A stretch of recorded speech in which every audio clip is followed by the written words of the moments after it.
O que lhe é para o pensa, porra, pensa, para uma que tem, a mim que assim, nem na onde que te pega, nem na onde que te finda. É aquele governo racista e fascista. Então, por isso que não está ali, senhor José Maria Neves. Gosta corre de não tem faca com queijo na mão e não fanhou coisa, senhor José Maria Neves. Não tive de fazer uma reflexão. O trabalho assim na Cabo Verde.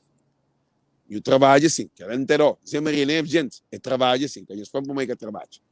Eu podia fazer mais, mas fazia melhor que tudo que existia. Eu reconheço esse erro e da mão palmatória, então não tenho que perdoar.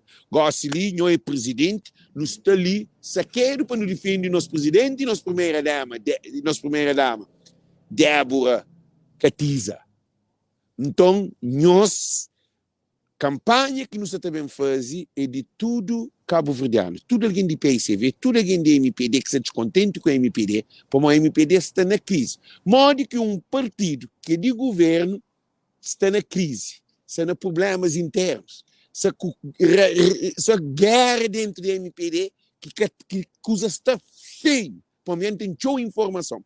Então, modo que nós temos um governo desunido. Modo que um partido te pega, quer dizer, é que a casa de ser mãe, é que de ser pai, é que de ser pai, é que de ser mãe, é que de ser pai. Cabo Verde é que de mãe de Ulisses, é que de pai de Ulisses, é que de Olavo. É uma família, Olavo Correia Silva, Ulisses Correia Silva, aquele outro Correia Silva, aquele outro, Veiga, quer dizer, Cabo Verde de gente Veiga é Correia o quê? Gosta só Correia Silva. Tudo a gente que tem Correia Silva está entrando nesse desgraça desse governo ali. Por isso que ainda fazemos gente, nós compartilhamos live, que eles são mensagens que passa nós,